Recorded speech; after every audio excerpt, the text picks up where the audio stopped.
அந்த நீரை தான் நான் பிரதிஷ்டை பண்ண 2 தெய்வங்களுக்கும் நான் அபிஷேகம் பண்ணணும் அப்படின்ட்டு வரவழைச்ச அந்த கங்கா தேவி தான் கீழே குமார தீர்த்தமா சரவண பொய்கையா இருக்காங்க. சிவன்கிட்ட இருந்து வாங்கி மூலஸ்தானத்தில் போய் உக்காந்ததுனால அவருக்கு ஞான சக்திதரன் அப்படின்ட்டு மூலஸ்தானத்தில் அவருக்கு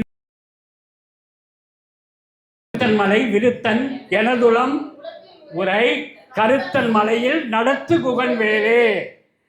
இந்த கருத்தமையில் நடத்து குகன் வேலேன்ட்டு ஏன் சொல்றார்? என்ன ஏன் சரவணன்னு சொல்லலை, முருகன்னு சொல்லலை, தனிகாஜலன்ட்டு சொல்லலை, ஏன் குகன்ட்டு சொல்றார்? குருவார வணக்கம்.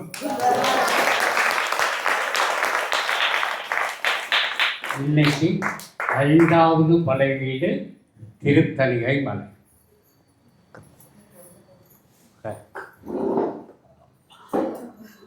திருத்தணிகை மலைன்ட்டு ஏன் பேர் வந்தது? எதற்காக திருத்தணிகை மலைன்ட்டு பேர்? அங்கே இருக்கின்ற மூலவருடைய பெயர் என்ன சொல்லுங்க. ஏன் திருத்தணிகைன்ட்டு பேர் வந்தது? நீங்களே சொல்லுங்க.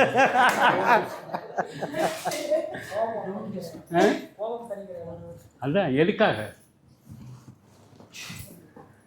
சூரபத்மனை சம்ஹாரம் செய்துவிட்டு சாந்தமடைவதற்காக அமர்ந்த மலை தணிகை மலை, தணிக்கின்ற மலை. தன்னை நாடி வருகின்ற அத்தனை பக்தர்களுக்கும் உள்ளே இருக்கின்ற தீயவைகள், வினைகள், நல்வினைகள், தீய வினைகள் எல்லாம் தனித்து அருள் புரிந்து அவர்களுக்கு ஞானத்தை கொடுக்கின்ற மலையாக இருப்பதால் திருத்தணிகை மலைன்ட்டு அதுக்கு பெயர். உள்ளார இருக்கிற கடவுள் பெயர் தணிகாச்சலம். ஆனால் நம்ம கும்பிடுறது சுப்பிரமணியன், ஞான சக்திதரன், நிறைய பேர் அவருக்கு இருக்கு. அதில் இந்த திருத்தணியில் அவர் என்ன சொல்கிறாரு? 6 எழுத்து மந்திரத்தை ஓதுகின்ற பொழுது ஆறுமுகன் தன் முன்னே வந்து நிற்பானாம் அப்படிங்கிறார். அதுக்கு என்ன சொல்கிறார்? வள்ளியம்மாவும் வள்ளியை திருமணம் புரிந்த இடம் அது அப்புறம் வர. அந்த வள்ளி அம்மா கிட்ட உட்காந்து முருகன் பேசுவார். பேசுகிறப்ப வள்ளி அம்மா கேட்குறாங்களாம், எல்லாரும் இங்கே வந்து கும்பிடுறாங்க சரி, ஆனால் முடியாதவங்க என்ன பண்ணுறது? அவங்களுக்கு நீங்கள் எப்படி அருள் புரிவீங்க? வயசானவங்க, நிறைய நோய் நொடியோடு இருக்கிறவங்க, அவங்களுக்கு நீங்கள் எப்படி அருள் புரிவீங்க அப்படின்ட்டு வள்ளி அம்மாவும் முருகப்பெருமானும் பேசிக்கிறப்ப கேட்குறாங்க. அதுக்கு முருகப்பெருமான் என்ன சொல்கிறார்? எங்கே இருக்கின்றாயோ அந்த இடத்தில் இருந்து கிழக்கு பார்த்து என் மலை திருவண்ணாமலைக்கு அடுத்த திருத்தணிகை மலையை நீ இருக்கும் இடத்திலே இருந்து என்னை பார்த்து வணங்கி 10 அடி எடுத்து வைத்தால் உனக்கு வீடும் பேரும் கிடைக்கும் அப்படின்னு. நீ அங்கே திருத்தணிக்கு வரணுன்ட்டு கூட அவசியம் இல்லை. என்னை நினச்சி கிழக்கு பக்கம் நான் வீட்டு இருக்கிறேன், என்னை பார்த்து திருத்தணி மலையை பார்த்து 10 அடி எடுத்து வை, நான் அங்கே உனக்கு வீடும் பேரும் தருவேன் அப்படின்னு. அதே மாதிரி சரி, இங்கே வர்றவங்களுக்கு என்ன கொடுப்பீங்க அப்படின்ட்டு வள்ளியம்மா கேட்குறாங்க. அதுக்கு முருகனே, இந்த கான்வர்சேஷன் முருகனும் வள்ளியும் பேசுனது யார் சொல்கிறாங்க அப்படின்னா வள்ளிமலை சச்சிதானந்த சுவாமிகள் சொல்கிறார். முருகனும் வள்ளியும் பேசுனது என்ன பேசிக்கிறாங்க? 10 அடி நடந்தாலே என்னை பார்த்த புள்ளியும் கிடைக்கும், இங்கே வருபவர்களுக்கு என்ன கொடுப்பேன்? 5 நாட்கள் 365 படிக்கட்டுகள், 365 நாட்கள் அதை கடந்து என்னை வந்து தரிசிப்பதற்காக 5 நாட்கள் இங்கே தங்கி இருந்து என்னை உபாசித்து என்னை ஆராதனை செய்து வழிபடுபவர்களுக்கு வீடும் பேரும் கொடுப்பேன் அப்படின்னு. அப்போ என்னை வழிபடுவதற்கு உண்டான முறை என்னான்ட்டு கேட்குறாங்க வள்ளியம்மா. அதுக்கு என்ன சொல்கிற, திருத்தணிகை இறங்கின உடனே முதல்ல அந்த படிக்கட்டு ஆரம்பிக்கிற இடத்துல இருக்கிறது குமார தீர்த்தம், சரவண பொய்கை. இந்த சரவண பொய்கையில் நீராடணுங்கிறார்.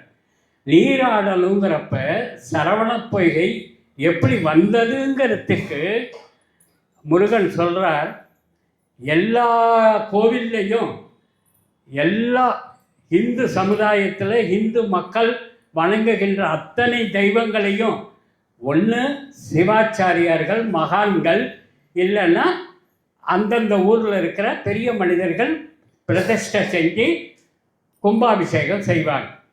ஆனால் திருத்தணியில் ஒரு விசேஷமான அமைப்பு என்னன்னா, முருகன் பிரதிஷ்டை பண்ணி வணங்குகின்றார் 2 தெய்வங்களை. அவங்க யாரு? அவரே பிரதிஷ்டை பண்ணி அவரே பூஜை செய்கிறார். அந்த பூஜைக்காக கங்காதேவி நீ எனக்கு இங்கே வரணும், அந்த நீரை தான் நான் பிரதிஷ்டை பண்ண 2 தெய்வங்களுக்கும் நான் அபிஷேகம் பண்ணணும் அப்படின்ட்டு வரவழைச்ச அந்த கங்கா தேவி தான் கீழே குமார தீர்த்தமாக சரவண பொய்கையாக இருக்காங்க. அப்போ அந்த சரவண பொய்கையில் நீராடினால் கங்காதேவி கங்கா நதியில் நீராடியதற்கு சமம். அங்கே குளிச்சுட்டு அதுக்கப்புறம் திருநீரிட்டு 365 படிகள் 365 நாட்களை குறிக்கும்.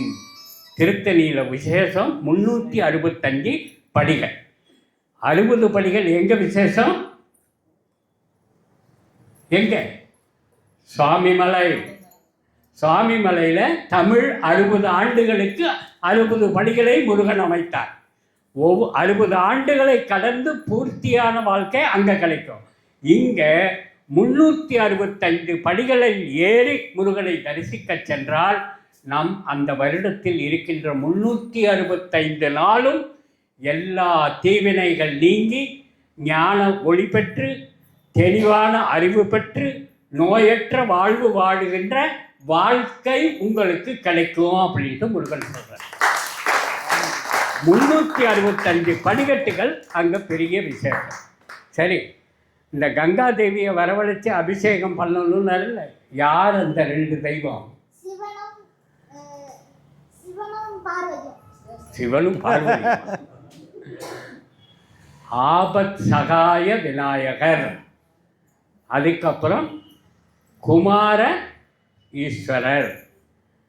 இது 2 அப்பாவையும் அண்ணனையும் பிரதிஷ்டை அவர் பண்ணி அவர் பூஜித்து அங்கே அவருடைய இடத்துல அமர்றார். அப்போ ஒரு முருகனே தன்னுடைய அண்ணனையும் சிவனையும் அங்கே போட்டு எதுக்காக ஆபத் சகாய விநாயகர்ன்ட்டு அந்த விநாயகருக்கு பெயர் வர காரணம் என்ன சொல்லுங்க பார்க்கலாம். ஆபத் சகாய விநாயகர் அவருடைய பெயர் எதுக்காக? அது பேர்லேயே இருக்கு. எதுக்காக அந்த பேர் வந்தது?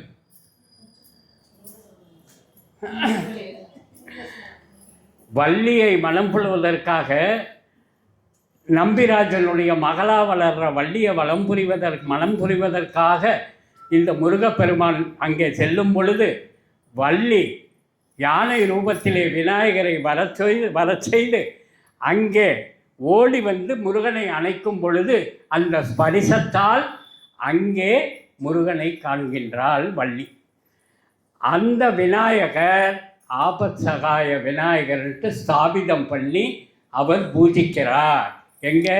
திருத்தணியில் மேலே மலை மேலே பிரகாரத்தில் 2 தெய்வங்கள் சன்னதியும் இருக்கு. என்ன தெய்வங்கள்?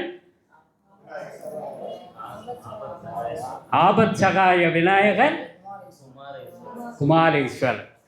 அப்போ இந்த 2 தெய்வங்கள் கிட்ட என்ன கேட்பாரு? பூஜை பண்ணி என்ன கேட்பாரு? நீ ஆபத்திலிருந்து இந்த பூஜை நான் மேற்கொள்ளுகின்ற தவம், நான் மேற்கொள்கின்ற தவம் எந்த இடையூறும் ஏற்படாமல் என் தந்தையை நான் வணங்குவதற்காக நான் மேற்கொண்ட தவத்திற்கு எந்த இடையூறும் ஏற்படாமல் இருக்க வேண்டும் ஆபத் சகாய விநாயகரே என்று சாபிதம் செய்தார். அந்த தவத்தினுடைய பலன் அவருக்கு என்ன கிடைத்தது? ஞானவேல் கிடைத்தது. அப்ப அந்த ஞானவேலுங்கிறது ஞான சக்தி. ஒரு மனிதனுக்கு எங்கே போனாலும், கைலாயத்துக்கே போனாலும் சரி, விஷ்ணு வாழ்கின்ற இடத்திற்கு சென்றாலும் சரி, பிரம்மன் இருக்கின்ற இடத்திற்கு சென்றாலும் சரி, அவன் கேட்கறது என்ன கேட்பான், என்ன கொடுப்பாங்க? இச்சாசக்தி, கிரியாசக்தி, ஞான சக்தி. இந்த 3 சக்தி இருந்தால் எந்த மனிதனும் வாழ்க்கையில் ஜெயிச்சிடலாம்.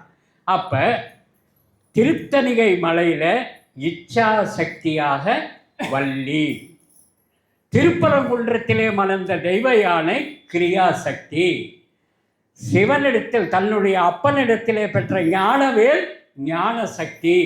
அப்ப இச்சா சக்தி, கிரியாசக்தி, ஞான சக்தி 3ம் ஒரே இடத்திலே கிடைக்க வேண்டும் என்றால் எங்கு செல்ல வேண்டும்? திருத்தணிகைக்கு செல்ல வேண்டும். சரி, அந்த திருத்தணியில் என்னென்ன அதிசயங்கள்? ஏன்னா இப்போ சாமி கும்பிட போகிறோம். இப்போ அந்த சக்தி வேலை கொடுத்தாரு இல்லையா, ஞான வேலை சிவன். அந்த ஞான வேலை சிவன்கிட்டிருந்து வாங்கி மூலஸ்தானத்தில் போய் உக்காந்ததுனால அவருக்கு ஞான சக்திதரன் அப்படின்ட்டு மூலஸ்தானத்தில் அவருக்கு இன்னொரு பெயர். தணிகாச்சலம், சண்முகன், சுப்பிரமணியன், அதுக்கப்புறம் ஞான சக்திதரன். இது மாதிரி முருகனை வழிபட்டிருக்காங்க அங்கே. சரி, இந்த கோவில் மற்ற கோவில்களை விட எப்படி அமைப்பாக இருக்கின்றது?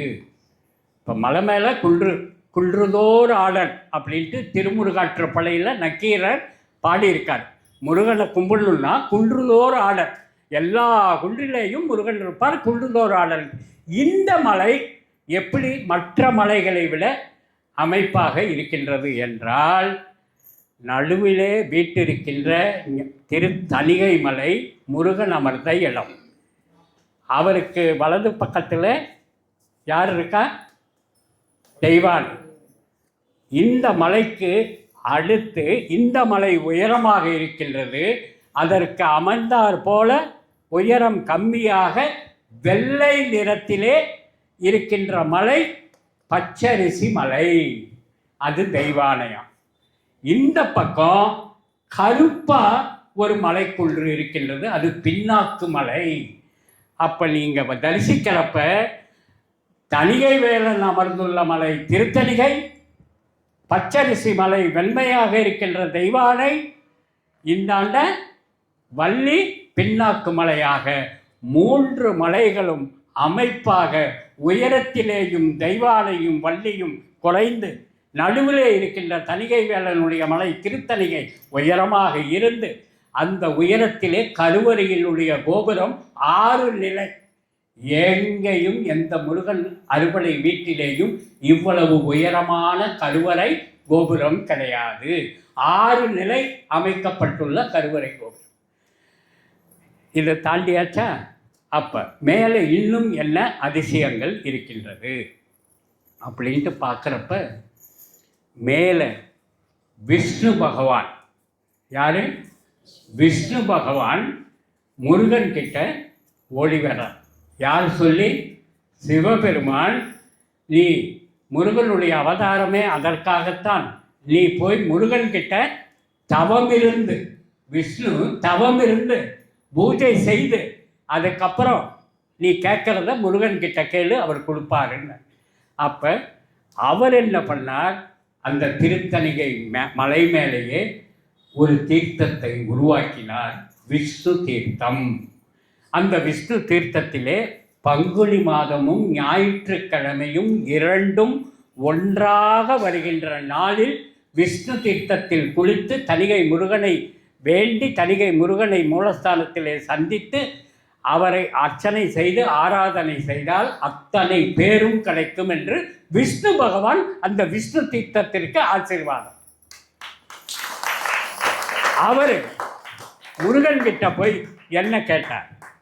விஷ்ணுவே பரம்பொருள், சிவன் பிரம்மன் விஷ்ணு மும்மூர்த்திகள் 3 பேரும் இங்க இருக்காங்க. அந்த விஷ்ணு முருகன் கிட்ட போய் என்ன கேட்டார்?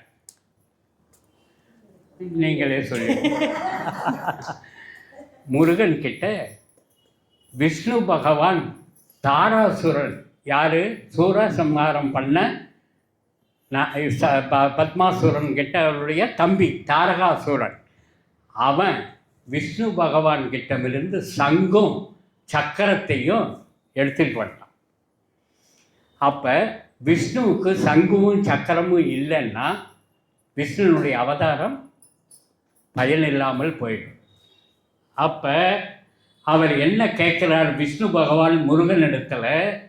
முருகா, தாரகாசுரன் நீ சூரசம்ஹாரத்தில் இவனை பதம் பண்ணிட்ட, ஆனால் தாரகாசுரன் என்னை அபகரிச்சுக்கிட்டு வந்துட்டான் சங்கும் சக்கரத்தையும்.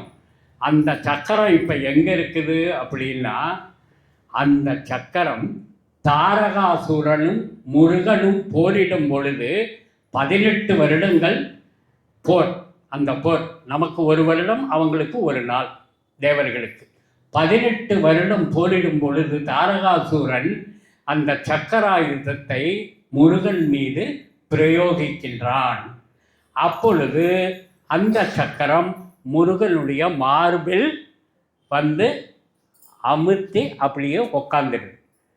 இன்றைக்கும் அந்த சக்கரம் அமர்ந்த இடத்தில் முருகனுடைய மார்பு பள்ளமாக இருப்பதை அபிஷேகத்தின் பொழுது பார்க்கலாம்.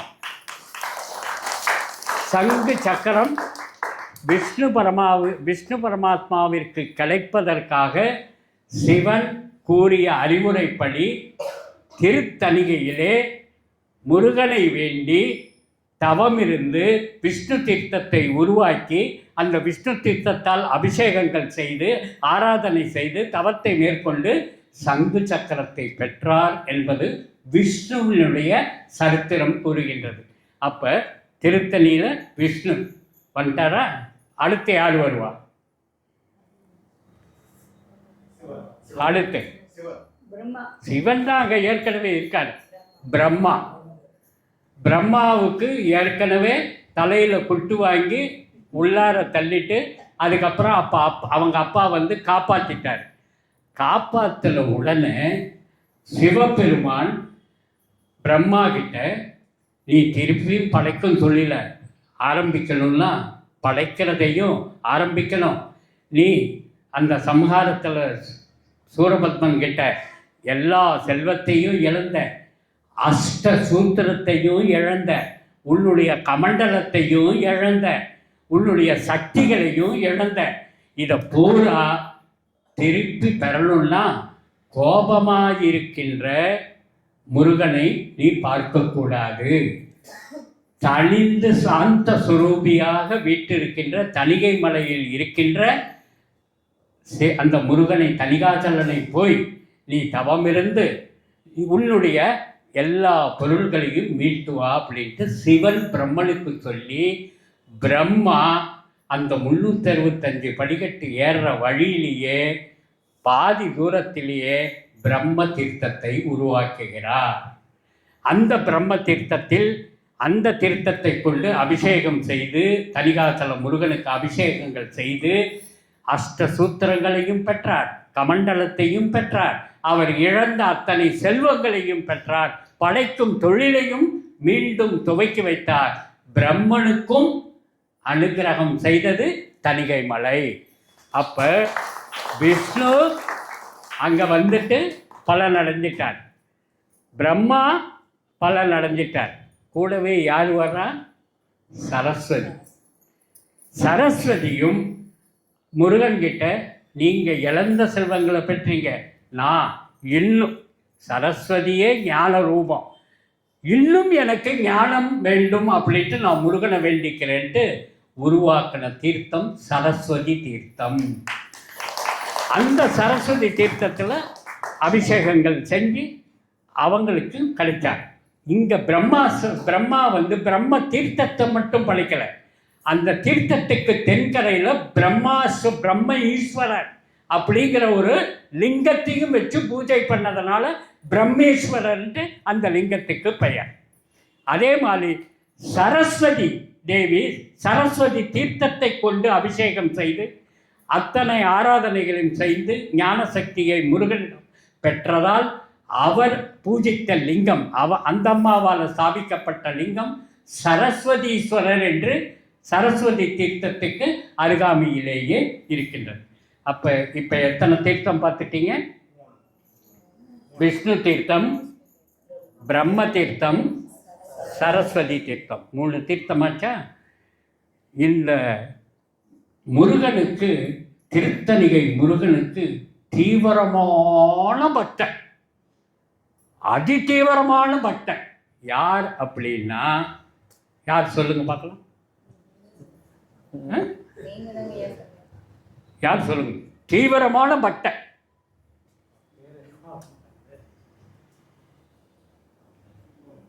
இந்திரன், தீவிரமான பக்தன். அந்த இந்திரனுக்கு இந்த சூரபத்மனும் தாரகாசுரனும்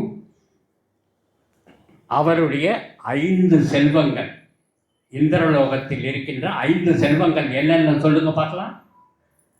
தங்கநிதி, பதுமநிதி, அடுத்து காமதேனு, சிந்தாமணி, கற்பகத்தரு. இது 5ம் இந்திரனுடைய சபையில் இருக்கின்ற செல்வங்கள். அதை தூக்கிட்டு வந்துட்டான் சூரபத்மனும் தாரகாசுரனும். அதை எனக்கு மீட்டு கொடுக்கணும் அப்படின்ட்டு முருகனுக்கு ஆடி கிருத்திகை அன்று கீழே மலை மேலிருந்து போகிறப்ப முருகனுடைய சன்னதிக்கு வடக்கு பக்கம் நீலோத்பவ மலரை கொடிய இந்திரலோகத்திலிருந்து கொண்டு வந்து இங்கே நட்டு அந்த கொடியிலிருந்து பூத்த நீலோத்பவ மலரை கொண்டு இந்திர தீர்த்தத்தினால் தணிகாச்சலனுக்கு அபிஷேகம் செய்து அந்த ஆராதனையில் அர்ச்சனைகள் செய்து முதல்ல தணிகாச்சலத்துக்கு 1008 அர்ச்சனை சமர்ப்பித்தது இந்திரன். அங்கே இன்னொரு விசேஷம் என்ன அப்படின்னா திருச்சுதி என்கின்ற அர்ச்சனை. மீதி கோவிலெல்லாம் நம்ம போனால் 108 நாமாவளி சொல்லி அர்ச்சனை பண்ணுவாங்க. இந்த திருச்சுதிங்கிற அர்ச்சனை 300 நாமாவளிகளை கொண்டு பண்ணுற அர்ச்சனை. அந்த 300 நாமாவளியை கொண்டு பண்ணுற அர்ச்சனை அப்போ முருகன் எப்படி காட்சி தருவாருன்னா கழுத்து வரைக்கும் பூக்கள் இருக்குமா, பூக்கள். இந்த திருத்தணிகை மலையில் வாழ்கின்ற அந்த தணிகாச்சலனுக்கு மலர்கள் என்றால் அவ்வளவு ஆசையம். சரி, அப்போ இந்திரன் நீலோத்பல மலரால் பூஜித்து அந்த இந்திர நீல தீர்த்தத்தால் அபிஷேகம் செய்து ஆராதனை செய்து அவனுடைய செல்வங்கள் தங்கநிதி, பதுமநிதி, சிந்தாமணி, காமதேனு, கற்பகத்தர் 5 செல்வங்களையும் மீண்டும் பெற்றான். அப்போ யார் வந்தாச்சு? இந்திரன் வந்தாச்சு, விஷ்ணு வந்தாச்சு, பிரம்மா வந்தாச்சு, சரஸ்வதி வந்தாச்சு. அடுத்து யார் வர்றா? நாரதன். கண்டங்கள் விட்டு கண்டங்கள் செல்லக்கூடிய ஒரே முனிவர் நாரதர். அந்த நாரத முனிவரும் எனக்கு எல்லா செல்வங்களும் கிடைத்திருந்தாலும் நாராயணா தான் அவருக்கு உன்னுடைய ஞான சக்தி எனக்கு கொடுக்க வேண்டும் என்று கேட்டுக்கொண்டு ஞானத்தினுடைய அறிவுரையை அங்கே பெற்றார் நாரத முனிவர். அடுத்து யார் வர்றா? திருத்தணிகைக்கு யார் வருவா? நந்திகேஸ்வரர். நந்திகேஸ்வரர் அவர் வந்து முருகன் கிட்ட என்ன கேட்குறாரு, முருகன் என்ன கொடுத்தாரு அப்படின்னா பதி, பசு, பாசம், இறை, நிலை, தலை, உயிர். இது சைவ சித்தாந்தத்தில் கூறப்பட்டுள்ள முக்கியமான வகுப்புகள்.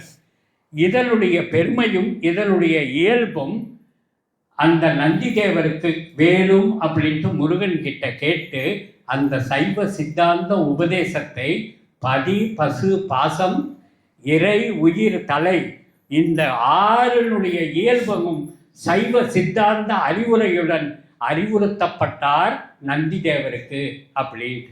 அப்போ திருத்தணிகை மலைக்கு யார் வந்துட்டா? நந்தி தேவர் வந்துட்டார். இந்த நந்தி தேவருக்கு மட்டும் முருகன் என்ன பண்ணிட்டார்? சிவ தத்துவ அமிர்தம் அப்படிங்கிற ஒரு ஆறையே உருவாக்கிட்டார். என்ன ஆறு? சிவ தத்துவ அமிர்தம் என்கின்ற ஆறை உருவாக்கி, ஆனால் நம்ம மாதிரி பக்தர்கள் இப்போ நந்தி ஆறு அப்படின்ட்டு கூப்பிடுறாங்க. ஏன் நந்தி ஆறுன்னா நந்திக்காக உருவாக்கப்பட்ட சிவ தத்துவ ஆறு, அதனால் நந்தி ஆறுன்னு. ஆனால் அந்த நந்தி மலை மேலேயே அவர் அமர்ந்து யாகம் செய்து ஹோமங்கள் செய்து முருகனை ஆராதித்த இடத்திற்கு நந்தி குகை என்று பெயர். அங்கே நந்தி குகையும் இருக்கின்றது. அப்போ நந்திகேஸ்வரன், நாரதன், பிரம்மா, விஷ்ணு, சரஸ்வதி, இந்திரன், யார் யார் இத்தனை பேரும் தணிகை மலைக்கு வந்து அந்த தணிகாசல மூர்த்தியை வணங்குறாங்க. அப்போ இங்கிருந்து போகிற பக்தர்களுக்கு இச்சா சக்தி, கிரியா சக்தி, ஞான சக்தின்னு இல்லையா? கிரியா சக்தின்னா என்ன? இச்சா சக்தின்னா என்ன சொல்லுங்க.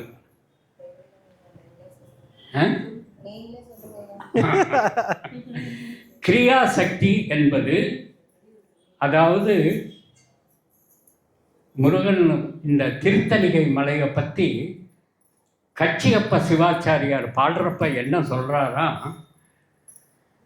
பழனி மலையில் ஆண்டி பகவானை, அந்த பழனி ஆண்டி பெருமானை நாம் பார்க்கணும், அவர்கிட்ட வேண்டிக்கணும். திருச்செந்தூர் முருக பெருமானை மனசால நினைக்கணும். ஆனால் இந்த திருத்தணிகை மலை தணிகாசல பெருமானை உடலால் அங்கே சென்று 5 நாட்கள் இருந்து அந்த முருகப்பெருமானை சேவித்து வீடும் பேரும் பெற முடியும்ட்டு கச்சியப்ப நாச்சியார் கந்த புராணத்தில் கூறுறார். இது மாதிரி அந்த இச்சா சக்தி, கிரியா சக்திங்கிறது என்ன அப்படின்னா, தெய்வ யானை முருகனை தேடி மனம் புரிய வந்த பெண்மணி. யார் தெய்வ யானை? யார்? இந்திரனுடைய வளர்ப்பு மகள். யார்? பெருமாளுடைய அமுதவல்லி, சுந்தரவல்லி. அவங்க 2 பேர் தான் வள்ளி. தெய்வ யானை அமுதவல்லி, சுந்தரவல்லி வள்ளி.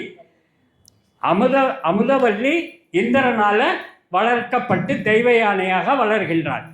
நம்பிராஜனால் வளர்க்கப்பட்டு வள்ளியாக வளர்கின்றாள் சுந்தரவல்லி. இவங்க 2 பேரும் தான் கிரியாசக்தி. ஆனால் தெய்வானை முருகனை தேடிச் சென்ற பெண். ஆனால் வள்ளியை தேடிச் சென்றவன் முருகன். அப்போ அந்த கிரியா சக்திங்கிறது தெய்வ யானைக்கு ஏன் சொல்கிறாங்க அப்படின்னா, இறைவனை நாம் துதிக்க வேண்டும், பக்தியால் பரவசப்படுத்த வேண்டும், யாகங்கள் செய்ய வேண்டும், பாரணை செய்ய வேண்டும், பஜனைகள் செய்ய வேண்டும், இறைவனை நாம் போற்றி புகழ வேண்டும். இதெல்லாம் இது கிரியை. இதுக்கெல்லாம் பக்திக்கு பேர் கிரியை. இந்த கிரியையை நாம் பெறுவதனுடைய அர்த்தம் சக்தி. அந்த சக்தியை கொடுப்பவள் தெய்வ யானை, கிரியா சக்தின்ட்டு அங்கே இருக்காங்க. அப்போ இச்சா சக்தின்ட்டு வள்ளியை ஏன் சொல்லணும்? இச்சை என்பது என்ன பொருள்? இச்சைக்கு என்ன பொருள்? ஆசை. அப்போ முருகன் வள்ளி மேல் ஆசை கொண்டு திருமணம் புரிவதற்காக செல்கின்ற பொழுது அன்பால் வள்ளிக்கு எந்த பூஜை புனஸ்காரம் பக்தி அபிஷேகம் ஆராதனை எதுவும் கிடையாது. வேடர் குலத்திலே பிறந்து திணைப்புல காவலத்திலே வளர்ந்து இருக்கின்ற ஒரு பெண், எந்த பக்தியும் கிடையாது. ஆனால் முருகனை திருமணம் புரிந்து கொள்ள வேண்டும் என்ற ஆசை மட்டும் நெஞ்சு நிறைய இருக்கின்றது. இதை ஆதிசங்கரர் சுப்பிரமணிய புஜங்கத்தில் 11வது பாடல்ல என்ன சொல்றாரா, வள்ளி தணிகாஜல பெருமானே, சுப்பிரமணிய பெருமானே, வள்ளி உன்னுடைய மார்பிலே சாய்ந்து இருந்ததால் உன்னுடைய மார்பு சிவந்து இருக்கின்றது. அதே போல பக்தர்களுடைய எண்ணங்களும் அவர்களுடைய இதயங்களும் உன்னுடைய இதயத்திற்குள் நீ குகைக்குள் நீ குகலாக குட்டி கொண்டாய், அதனாலும் உன் இதயம் சிவந்து இருக்குது அப்படின்ட்டு ஆதிசங்கரர் சுப்பிரமணிய புஜங்கத்தில் 11வது பாடலில் பாடியிருக்கார். அந்த இதயத்தை அவரை பார்த்து சொல்லியிருக்கார். அப்ப இச்சாசக்திங்கிறது அன்பால் இறைவனை அடைவது. அதனால இச்சாசக்தியாக வள்ளியும் கிரியாசக்தியாக இருக்காங்க. அப்ப ஞான சக்தி யார்? அவர் கொடுத்த ஞானவேல், அவங்க அப்பா கொடுத்த ஞானவேல். இந்த 3 சக்திகளும் ஒரு மனிதனுக்கு கிடைக்க ஒரே இடம் திருத்தணிகை மலை. அப்ப இந்த இச்சாசக்தி, கிரியாசக்தி, ஞானசக்தி இந்த 3ம் கிடைக்கிறதுக்கு என்ன பண்ணணும் அப்படின்ட்டு அதுக்கும் ஒரு விளக்கம் சொல்லியிருக்கார். சரியை, கிரியை, யோகம், ஞானம், இந்த 4ம் உனக்கு தெரிஞ்சாதான் இந்த 3 சக்தியை நீ அடைய முடியும் அப்படின்ட்டு திருமுருகாற்றுப்படையில் நக்கீரர். சரியை அப்படின்னா என்ன? சரியைனா இப்போ சொன்ன இல்லையா, கிரியை, அதாவது பூஜையால் பண்ணுறது கிரியை. சரியை, கிரியை, யோகம், ஞானம். இந்த சரியைங்கிறது என்னன்னா, பெரியவங்க ஒரு வயசில் இருக்கிறவங்க நம்ம தெய்வத்தை பார்த்து நம்ம வணங்குவோம். அதே இந்த குழந்தைகளை நம்ம கூட கூப்பிட்டு போகிறப்ப இவங்க தெய்வங்களை எப்படி வணங்குவாங்கன்னா அப்படின்ட்டு போயிடுவாங்க. ஏனென்றால் அவர்களுக்கு விதிமுறைகள் வழிமுறைகள் எதுவும் தெரியாது. அப்போ அவங்களுடைய அன்பு மட்டும்தான் அங்கே இப்படி கும்பிட்டுட்டு போவாங்க. அது சரியை. பக்தியோட பாசத்தோட எல்லா யாகங்களும் எல்லா பூஜை புனஸ்காரங்களும் கடைபிடிக்கிறது கிரியை. யோகம் அப்படிங்கிறது என்ன அப்படின்னா, நீ சரியையும் கிரியையும் எங்கே தேடுற, எங்கே கொடுக்குற? வெளி உலகத்தில். இந்த யோகங்கிறது உன்னுடைய உடம்புக்குள் நீ ஒரு ஆலயத்தை அமைத்து அங்கே முருகனை உள்ளே வைத்து பூஜை செய்வதுதான் யோகம் என்று கூறுகின்றார். உனக்குள் அமைத்து அந்த இறைவனை நீ வழிபொழுது அது யோகமாக இருக்கின்றது.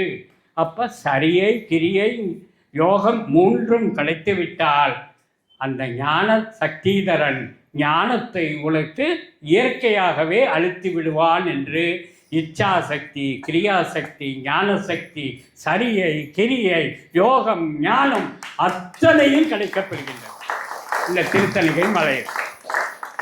ஆச்சா, இதெல்லாம் தாண்டி வரோம் இல்லையா, இச்சாசக்தி, கிரியாசக்தி. ஏங்க 2 பேர் 2 பொண்டாட்டி இவருக்கு. இப்படி 2 பொண்டாட்டி இவர் மட்டும் இல்லை, விநாயகரும் சித்தி புத்தியோடு இருக்கார். இந்த மாதிரி 2 பொண்டாட்டியாகவே இருக்காங்களே, இதற்கு விளக்கம் என்ன அப்படின்ட்டு கேட்குறாங்க. அப்போ வள்ளி தெய்வானை இச்சாசக்தி, கிரியாசக்தியாக 2 சக்திகளுக்கு உருவம் கொடுக்கப்பட்டு என்னுடன் இருந்தாலும் ஒரே சக்தியாக திருத்தணிகை மலையில் அவங்க மூலஸ்தானத்துக்கு அருகிலேயே கஜவல்லி அப்படிங்கிற ஒரு தாயாக அமர்ந்திருக்கின்றார். வள்ளியும் தெய்வானையும் இணைந்து அமைந்துள்ள கஜவல்லி தாயார் அங்கே வீற்றிருக்கின்றார்.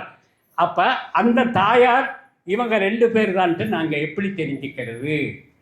தெய்வானை இந்திரனால் வளர்க்கப்பட்டவள். அந்த நீலோத்பவ மலர் தான் முருகனுக்கு காணிக்கையாக பூஜைக்காக சமர்ப்பிக்கப்பட்ட மலர். வலது பக்கத்தில் அந்த நீலோத்பவ மலரையும், இடது பக்கத்தில் வள்ளியினுடைய தாமரை மலரையும் அந்த தெய்வம் கஜவல்லியாக இச்சாசக்தியும் கிரியாசக்தியும் வள்ளியும் தெய்வானையும் இணைந்து கஜவல்லி தாயாராக அங்கே வீற்றிருக்கின்றார் என்று பாடுகின்றார். அப்ப இதெல்லாம் முடிஞ்சதா? இன்னொரு பெரிய அதிசயம் திருத்தணியில் என்னன்னா, கிருஷ்ணரை குழந்தை ரூபத்தில் எங்கே பார்க்குறீங்க? குருவாயூர் கிருஷ்ணன். ஆனால் இந்த திருத்தணிகை மலையில் மட்டும்தான் கருவறையின் பின்புறம் ஆதி பால முருகன் என்கின்ற குழந்தை வடிவத்திலே கமண்டலத்துடன் ஜபமாலையுடன் வீற்றிருக்கின்றார். கருவறையின் பின்புறத்திலே அந்த குழந்தை ஆதி பாலமுருகன், அதாவது வள்ளியை மனம் புரிவதற்காக வந்த முருகனுக்கு முன்னே அங்கே பாலமுருகனாக திருத்தணியிலே இருந்தார். அப்ப அந்த பாலமுருகனுக்கு விசேஷம் என்னன்னா, குழந்தையாச்சே, மார்கழி மாதம் திருவாதிரை நாளில் சுட தண்ணியில் அபிஷேகம். குழந்தையாச்சே, குழந்தைக்கு பச்சை தண்ணி ஊற்றினா ஒத்துக்காது இல்லையா? சுட தண்ணி ஊற்றி அபிஷேகம் அந்த பாலமுருகனுக்கு அங்கே இன்றும் நடைபெறுகின்றது. குழந்தை அந்த பாலமுருகனை நமது மக்கள் குழந்தை பாக்கியம் கிடைக்காதவர்கள், குழந்தை பாக்கியம் லேட்டாக கிடைக்கப்பெறுகின்றவர்கள், அவர்கள் எல்லாம் அங்கே சென்று விளக்கேற்றி அந்த பாலமுருகனை வணங்கும் பொழுது அந்த பாலமுருகன் அவர்களுக்கு விரைவாக குழந்தை பாக்கியம் தருகின்றார் என்று அந்த பாலமுருகனை குழந்தை முருகனாக இன்றும் போற்றி புகழுகின்றனர்.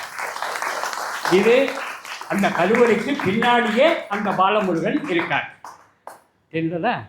அடுத்து அந்த மலையில் இன்னொரு விசேஷம் என்ன அப்படின்னா, அந்த மலையில் வீற்றிருக்கிற தணிகாச்சலன், ஞானசக்தி தாசன் எல்லா பேரும் சொல்லணும் இல்லையா? ஆனால் அவருக்கு இன்னொரு பேர் தணிகை துறை. தணிகை துறைன்ட்டு ஏன் அவரை வணங்கினாங்க? ஏன் வணங்கினாங்க நீங்களே சொல்லு. திருத்தணிகையில் வேலூருக்கு பக்கத்தில் வள்ளிமலையில் இருக்கின்ற வள்ளிமலை சச்சிதானந்த சுவாமிகள் அங்கே இருக்கிறப்ப புது வருடம் பிறந்த உடனே ஆங்கிலேயர் ஆட்சி தானே 1917. அவர் பிறந்தது 1870, அவர் இறந்தது 1950. இந்த ஞானம் அவருக்கு முருகன் கொடுத்தது 1917ஆம் ஆண்டு. ஆங்கிலேய துறைகளை அவருக்கு கீழே இருக்கின்ற சீடர்கள், அலுவலகத்தில் பணிபுரிகின்ற சீடர்கள், அவங்க எல்லாம் போய் துறையை பார்த்து நியூ இயர் கிரீட்டிங்ஸு கொடுத்துட்டு வர்றாங்க. வந்துட்டு எங்கப்பா போனீங்க? துறைகளை பார்த்து வாழ்த்து தெரிவிச்சுட்டு வந்தோன்னு. அட பைத்தியக்காரங்களா, நமக்கு துறை இங்கே திருத்தணிகையில் வீட்டு இருக்கிறவன் தாண்டால் நமக்கு துறை. இந்த துறையெல்லாம் நமக்கு எதுக்கு?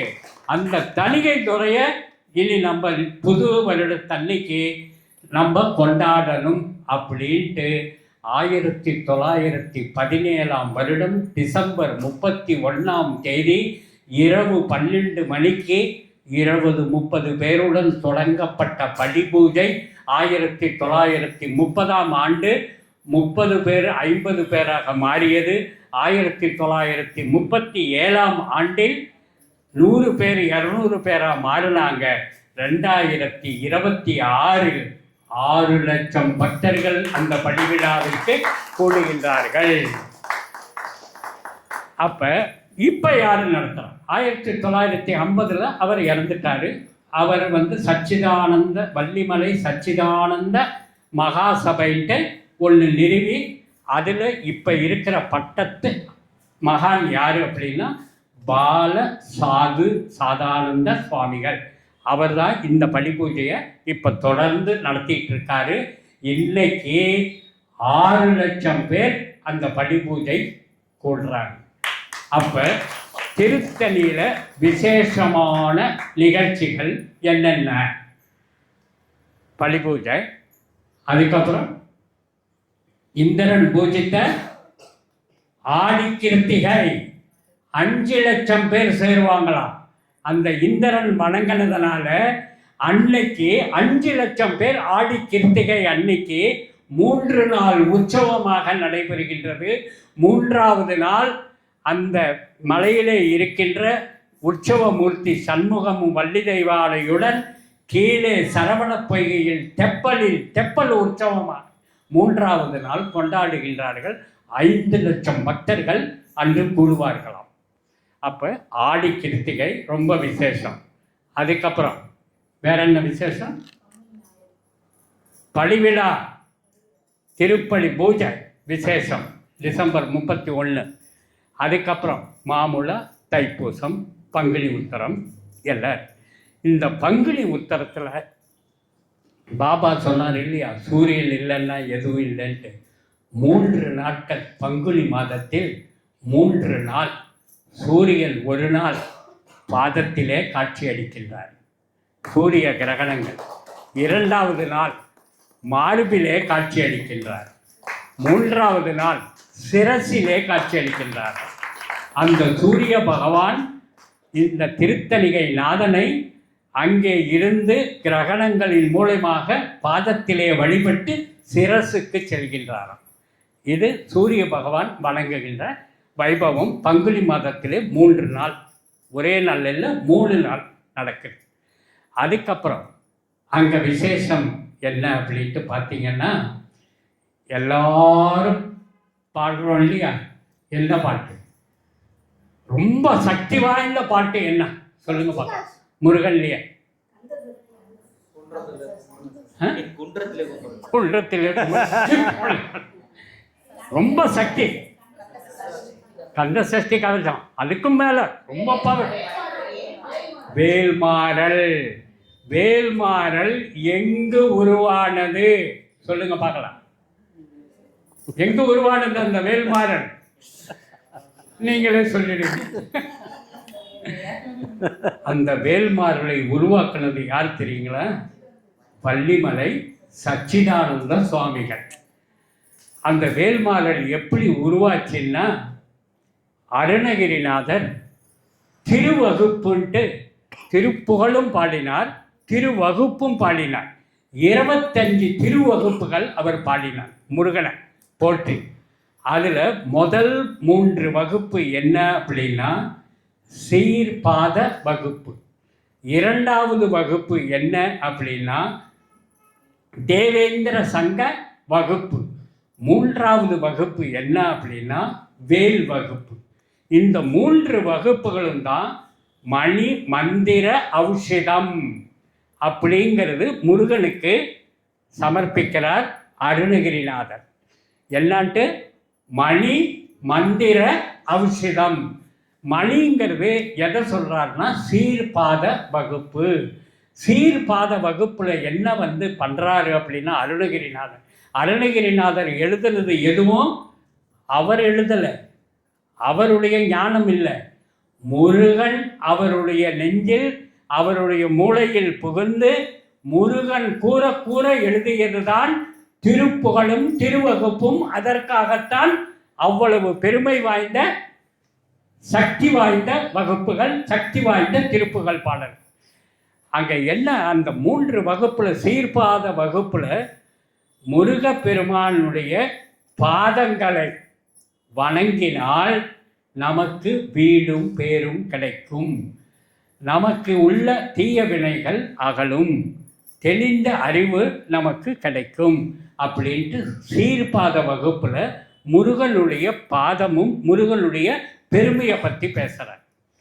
இந்த தேவேந்திர சங்க வகுப்புங்கிறது மந்திர வகுப்பு, அது மணி வகுப்பு. மணி வகுப்புன்னா ஏன் மணி வகுப்புன்னு பேர் வந்ததுன்னா நவரத்தினங்கள் மணிகள், அதில் ரத்தன கற்கள் மணிகள். அந்த ரத்தன கற்களாக அந்த சிவபாத வகுப்பில் அந்த முருகனுடைய பாதத்தை வர்ணிக்கிறாராம். அதனால் அதற்கு மணி வகுப்புன்ட்டு நம்ம சொல்கிறது. அடுத்து மந்திர வகுப்பு என்ன? தேவேந்திர சங்க வகுப்பு தான் மந்திர வகுப்பு. அந்த மந்திர வகுப்பு எதற்கு சமம்? அதற்கு மேலேயே என்னன்னு அருணகிரிநாதர் சொல்கிறாருன்னா, ஷோட சாட்சிரி அப்படிங்கிற மகா மந்திரம் தான் உலகத்திலேயே அதிபயங்கரமான மந்திரம். அந்த சோழ சாட்சிரி மந்திரத்தை விட சக்தி வாய்ந்த மந்திரம் இந்த மந்திர வகுப்பிலே இருக்கின்றது.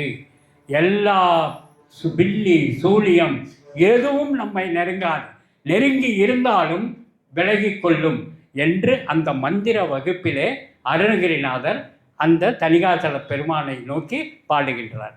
அடுத்து மூணாவது ஔஷதம், வேல் வகுப்பு. இந்த வேல் வகுப்பு என்ன ஔஷதம்னா, உங்களுக்கு உள்ளே இருக்கின்ற அகநோயும் வெளியே இருக்கின்ற புறநோயும் உனக்கு இருக்கின்ற தீய வினைகள் இதை எல்லாம் மருந்தாக எதை கொடுக்குறாங்க? மருந்தாக. ஆடி கிருத்திகை அன்று அபிஷேகத்தில் அந்த முருகனுக்கு பள்ளம் ஏற்பட்டது இல்லையா? சக்கரம் அங்கே போய் பதிஞ்சு அந்த பள்ளத்திலே இந்திரனால் கொடுக்கப்பட்ட சந்தன கல்லில் அரைக்கப்பட்ட சந்தனத்தை பூசுவார்களாம். இந்திரன் சந்தனக்கல் மட்டும் கொடுக்கல, ஐராவத யானையும் கொடுத்தார் தெய்வானைக்கு பரிசா. அந்த இந்திரக்கல் இன்றைக்கும் மலை மேலே போனால் நாம் பார்க்கலாம். அந்த சந்தனக்கல்லில் அரைத்த சந்தனத்தை அந்த மார்பில் பூசி ஆடி கிருத்திகை அன்று மட்டும்தான் வருகின்ற பக்தர்களுக்கு சிறு சிறு துளியாக கொடுப்பார்கள். அந்த துளியினை நீரிலே கரைத்து மருந்தாக உட்கொள்வார்களாம் வருகின்ற பக்தர்கள். தீராத வினைகள், அகநோய், புறநோய், அத்தனை நோய்களும் ஓடிவிடுமாம் அந்த முருகனுடைய சந்தனத்தால். இது வேல் வகுப்பு. இந்த வேல் வகுப்புல முதல் 16 பாடல்கள். அந்த 16 பாடல்களில் மேலும் கீழுமாக, கீழே சுழற்சியாக, முன்னும் பிறனாக பாடுகின்றார். 64 பதிகங்களாக யார்? வள்ளிமலை சச்சிதானந்த சுவாமிகள். அதுதான் அதில் 12 முறை கூற வேண்டியது என்ன? திருத்தணியில் சொல்லுங்க. ஒருத்தன் மலை விருத்தன் எனதுளம் உரை கருத்தன் மலையில் நடத்து குகன் வேலே. இந்த கருத்தமையில் நடத்து குகன் வேலேன்ட்டு ஏன் சொல்றார்? என்ன ஏன் சரவணன்னு சொல்லல, முருகன்னு சொல்லல, தணிகாசலன்ட்டு சொல்லல, ஏன் குகன்ட்டு சொல்றார்? குகன் உன்னுடைய மன குகை. அந்த குகையிலே வீட்டிருக்கின்ற முருகன் குகன். நீ மயிலாக உன்னுடைய இதயத்திலே அந்த இறைவன் தணிகாசலனை உன்னுடைய இதயத்திற்குள் குகையில் அமர வைத்து ஆராதனை புரிந்து நடத்துகின்ற மயிலே குகன் மேலே அப்படின்ட்டு பாடுறார். அந்த இதயத்துக்குள்ளார குகனை குகையில அந்த இதயத்தை குகையாகவும் அங்க உள்ளார வச்சிருக்கிற முருகன் குகனாகவும் இருக்கார். சரி, இந்த வேல்மாறல்ல அந்த 16 பதிகங்கள். இந்த இப்போ நம்ம சொன்ன முதல் பதிகம் 12 முறை சொல்லணும். அதே மாதிரி முடிக்கிறப்ப 12 முறை, 64 பதிகங்கள். இதில் ஒரு விசேஷம் என்னன்னா, இந்த வேல்மாறல் 48 நாட்கள் யார் கூறுகின்றார்களோ முருகன் முன் அமர்ந்து அவர்களுக்கு தெரியாமலேயே அவர்களுடைய வீட்டிற்கு வேல் வரும். இது மலேசியாவிலையும் ஸ்ரீலங்காவிலையும் இருக்கின்ற பக்தர்கள் இந்த பிரசங்கத்தில் வாரியார் சொன்னதை கேட்டு, நாங்கள் 48 நாள் படிக்க போகிறோம், வேல் வருதான்னு பார்க்குறோம் அப்படின்ட்டு பரிசோதனை பண்ணாங்களாம். அப்போ பரிசோதனை பண்ணுறப்ப 48 நாள் முடிய போகுது. 48 நாளும் பாராயணம் பண்ணிட்டாங்க, வரல, வேல் வரல. அந்த 48வது நாள் அந்த 12 முறை சொல்லி முடிச்சுட்டு அமர்றாங்களாம். ஒரு கிஃப்ட் பார்சல் அவங்க ஃப்ரெண்டு நான் கொடுக்குறேன், இதை வச்சுக்கோண்டு ஓப்பன் பண்ணி பார்த்தா வேல். அது மாதிரி இந்த வேல்மாறலுடைய என்ன கோரிக்கைகள், அந்த முருகனிடம் நீங்கள் என்ன கேட்கணுமோ, எந்த வேண்டுதலா இருந்தாலும் சரி, நோயாக இருந்தாலும் சரி, அகநோய், புறநோய், தீய வினைகள், அறிவில்லாத ஆன்ம இலக்கணங்கள் அத்தனையும். இன்னொருத்தர் முக்கியமானவர் இந்த மலைக்கு வந்தாரு, சிவன் சொல்லி, அவரை விட்டுட்டோம். யாரு? அகத்திய முனிவர். அகத்திய தீர்த்தம் இருக்கு மேல. யார் சொல்லி வந்தா? சிவபெருமான் அகத்திய முனிவர் கிட்ட, நீ என்கிட்ட முத்தமிழ் தெரிஞ்சுக்கிட்ட, நீ முருகன் கிட்ட போய் இலக்கண தமிழ நீ பார்த்துக்கோ. ஏன்னா 3 சங்கத்துக்கும் அவன் தான் தலைவன். கலை சங்க தலைவன் நக்கீரன் படைத்த திருமுருகாற்று படைய அவளை போற்றித்தான். நீ போய் இலக்கண தமிழை முருகனிடம் பெற்றுக்கொள் அப்படின்ட்டு சிவபெருமான் சொல்லி, அகத்தியர் வந்து தவம் புரிந்து ஆராதனை புரிந்து சிவ முத்தமிழும் இலக்கணமும் ஞானமும் பெற்றாருன்ட்டு அகத்தியருக்கு. யாரு? சித்தர்களுக்கெல்லாம் தலைமை சித்தன் அகத்தியர். அந்த அகத்தியனும் அந்த தணிகை மலை. அப்ப அந்த மலைக்கு எவ்வளவுதான் பெருமைகள், எவ்வளவுதான் பெருமைகள். இந்த வேல்மாறல் நீ எந்த நிலையில் இருந்தாலும், இதை வந்து கிருபானந்த வாரியார் என்ன சொல்றாரு, என்னுடைய மரணம் முருகன் மயிலில் வந்து என்னை அழைத்து செல்வான் அப்படின்ட்டு சொல்றார். அப்ப அவர் என்ன சொல்றாரு, லண்டன் உபன்யாசத்துக்கு போயிட்டு வர்றார். லண்டன்ல இருந்து ஃப்ளைட்டு பாம்பே வந்து, பாம்பேலேருந்து சென்னை ஃப்ளைட்டுக்கு மாறணும். அந்த பாம்பே ஃப்ளைட்ல இருந்து சென்னை ஃப்ளைட்டுக்கு வர்றப்ப எல்லாரும் அவர் கூட வந்தவங்க லோ லெவலில் பறக்கிறப்ப திருப்பதி தேவஸ்தானம் கோபுரம் தெரியுது அப்படின்ட்டு எல்லாரும் சொல்கிறாங்களாம். ஆனால் கிருபானந்த வாரியார் அவர்கள் என்ன சொல்கிறார், தணிகை மலை நாதன், தணிகை நாதன் எனக்கு தெரிகின்றான் அப்படின்ட்டு சொல்லிட்டு கண்ணை மூடினவர் தான் உயிர் பிரிந்தது. எங்கே? மேலே அந்த தணிகைநாதன். அப்போ அந்த தணிகை மலை அவருக்கு தணிகைநாதன் காட்சி கொடுத்து, அந்த தணிகைநாதன் அழைத்து செல்றான் மயிலில் என்றால், மயில் வாகனம் என்ன?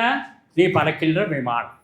மயில் வாகனத்திலே தணிகை வேலன் வந்து என்னை அழைத்து செல்வான் என்று கூறியபடியே அந்த தணிகை மலை, தணிகை முருகன், தணிகை வேலன் எனக்கு காட்சி கொடுக்கின்றான்ட்டு சொல்லி கடைசி வார்த்தை அது கண் மூடிவிட்டார். இது மாதிரி வாரியார் சுவாமிகளால் வாரியாருக்கு அனுகிரகம் கிடைத்தது அந்த தணிகை மலை முருகன், திருத்தணிகை மலை. சரி, இதெல்லாம் தாண்டி இன்னும் ஒரு முக்கியமான ஒரு 7 பேர் அந்த தணிகைக்கு வர்றாங்க. யாரு? நீங்களே சொல்லிடுங்க. சப்த ரிஷிகள்.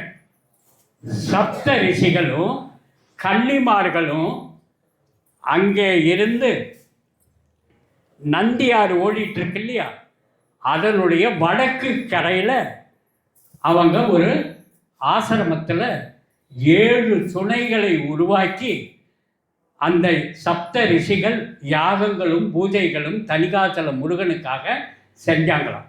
அங்கே கன்னிமார் தெய்வங்களும் இன்னைக்கு இருக்காங்க. சப்த ரிஷிகள் கன்னிமார்களை இன்னைக்கும் தரிசிக்கலாம். இதுக்கு மேலே இன்னொரு அதிசயம் என்னன்னா, திருப்பரங்குன்றத்தில் பிரச்சனை இஸ்லாமியர்களுக்கு சிக்கந்தர் மலைன்னு, இங்கே மேலே திருத்தணியில் காதர் லிங்கம் அப்படிங்கிற லிங்கமே பிரதிஷ்டை பண்ணியிருக்கார் நவாப். அவருக்கு தீராத வியாதி இருக்கிறப்ப அந்த திருத்தணிகை முருகனை வேண்டிட்டப்ப, அந்த முருகன் என்னுடைய அப்பாவையும் வேண்டிக்கோ அப்படின்னு சொன்னப்ப அந்த சிவலிங்கத்தை அங்கே ஸ்தாபித்து இஸ்லாமிய வாத்தியங்களை இன்றும் வாசிக்கின்றார்கள்.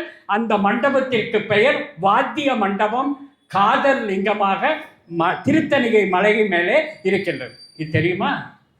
அப்போ எம்மதமும் சம்மதம் அப்படின்ட்டு இஸ்லாமியர்களும் அங்கே வந்து வணங்குகின்ற அங்கே சிவலிங்கமாக காதர் லிங்கம் இருக்கின்றார். சப்த ரிஷிகள் ஆட்சி. வேல்மாறல் யாரால் உருவாக்கப்பட்டது, வேல்மாறலுடைய மகிமை என்ன தெரிஞ்சுக்கிட்டீங்க. ஆனால் பிராக்டிக்கலாக அந்த திருத்தணி முருகனுடைய விளையாடு அருணகிரிநாதர் படியில் வந்து ஏறி போகிறார். திருப்புகளை பாடிட்டே தான் அவர் படியில் ஏறுறார். அப்போ 4 சிறுவர்கள் ஓரமாக படிக்கட்டில் அமர்ந்திருந்தவங்க அவர்கிட்ட, இந்த மனுஷன் ஏதோ பாடிக்கிட்டே போயிட்டு வரான் தினம், இந்த பைத்தியக்காரனை பார்த்தா ஏண்டா இப்படி இருக்க அப்படின்ட்டு அந்த பசங்க கிண்டல் பண்ணதுனால அந்த திருப்புகளில் ஒரு பதிகம் வருதான். அருணகிரிநாதர் என்ன சொல்கிறார்? சிரிப்பவர் தமக்கும் பழித்தவர் தமக்கும் திருப்புகள் நெருப்பு என்று அறிவோம் யாம் அப்படின்ட்டு அந்த பதிகத்தை அவர் பாடின உடனே அந்த கேலி செஞ்ச அந்த இளைஞர்கள் தீப்பொறியால் சாம்பலாகிவிட்டார்கள். எங்கே? திருப்படியில் ஏறிக்கொண்டிருக்கும் பொழுது அருணகிரிநாதர் அவருடைய பாடலால் முருகனுடைய பெருமை அங்கே அவர் பாடியிருக்கின்றார் அவருடைய காலத்தில். ஏன்னா அவர் வாழ்ந்தது பிறந்தது 16ஆம் நூற்றாண்டு. சமீபத்தில் 5 நூற்றாண்டுகளுக்கு முன் நாம் பார்த்தோம். சரி, இந்த திருத்தணிகை மலையை பற்றி யார் யாரெல்லாம் பாடியிருக்காங்க, யார் யாரெல்லாம் புகழ்ந்து பண்ணியிருக்காங்க அப்படின்ட்டு பார்த்தீங்கன்னா, குமாரதாச சுவாமிகள், கச்சியப்ப சிவாச்சாரியார், கச்சியப்ப முனிவர், ஆதிசங்கரர், அருணகிரிநாதர், நக்கீரர், திருநாவுக்கரசர் திருப்புயம்பயம் திருத்தாண்டவத்தில் இந்த திருத்தணி முருகனை பற்றி பாடியிருக்கின்றார். திருப்புயம்பயம் திருத்தாண்டவத்தில் இந்த முருகனை பற்றி, திருத்தணி முருகனை பற்றி திருநாவுக்கரசர் எத்தனை வருஷத்துக்கு முன்னாடி வாழ்ந்தவர்? 1600 வருடங்களுக்கு முன்னாடி வாழ்ந்தவர். அப்பவே வந்து திருத்தணிகை முருகனை அவர் பாடியிருக்கின்றார் என்றால் எவ்வளவு பழம்பெரும் ஆலயமாக இருக்கணும். இந்த ஆலயத்தை யார் நிர்மாணித்தார்கள் அப்படின்னு பார்த்தீங்கன்னா, அபிராஜிதவர்மன் என்கின்ற பல்லவனும் கிபி 875 893 முதல் பிரகாரம் கோவிலை கட்டினார். அதுக்கப்புறம் 950 முதல் பராந்தக சோழன் ஆலய திருப்பணியை முடித்தார்.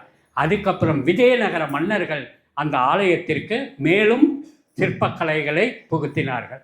அதுக்கப்புறம் நகரத்தார், நாட்டுக்கோட்டை செட்டியார் சமூகத்தை சேர்ந்தவர்கள் கோழியாக திருப்பணி செய்தார்கள்.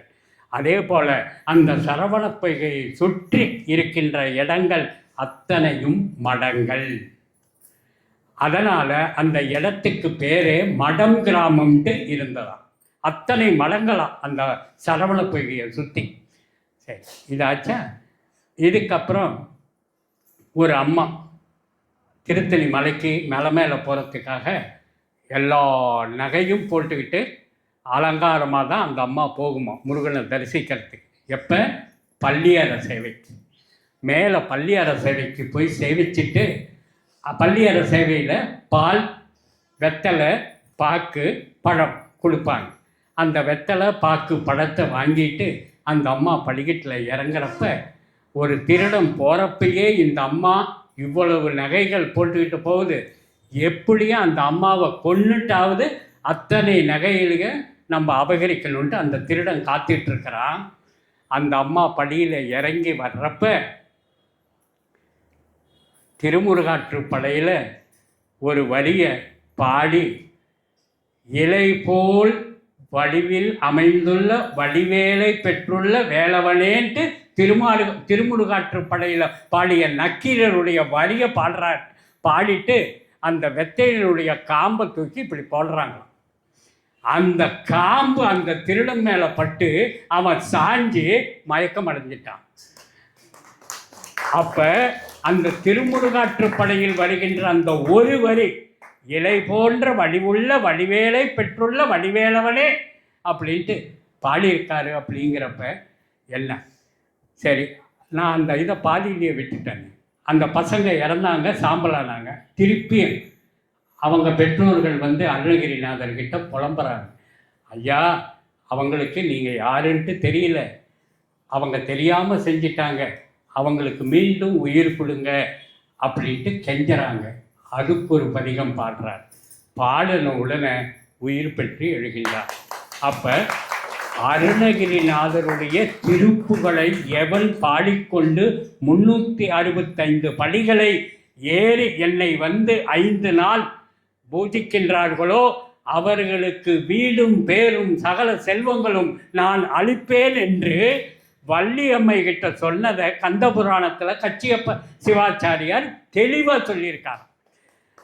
அந்த மாதிரி முருகப்பெருமான திருத்தணியினுடைய பெருமை அவ்வளவு விசேஷமாக இருக்குது.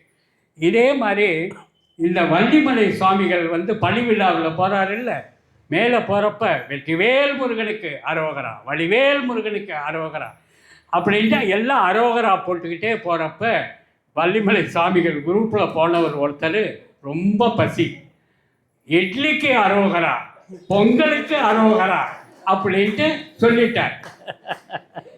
அவர் மற்றவங்கெல்லாம் பாவி ஏண்டா வெற்றிவேலுக்கு அரோகரா வடிவேலுக்கு அரோகரான்ட்டு நம்ம எல்லாம் சொல்லிட்டு இருக்கோம், நீ இட்லிக்கு அரோகரா பொங்கலுக்கு அரோகரான்ட்டு சொல்கிறியே அப்படிங்கிறப்ப வள்ளிமலை சாமிகள் இரு உனக்கு வந்து அவரை பார்க்கணுன்ட்டு, அவருக்கு பசி, முருகன் பார்த்துக்குவான் அப்படின்ட்டு அந்த படியில் ஏறுகின்ற ஒரு தளத்திலே அங்கே இருக்கின்ற அத்தனை மக்களுக்கும் முருகப்பெருமான் ஒரு பிராமண ரூபத்தில் வந்து பொங்கலும் இட்லியும் அளித்து பசி தீர்க்க வைத்தார்.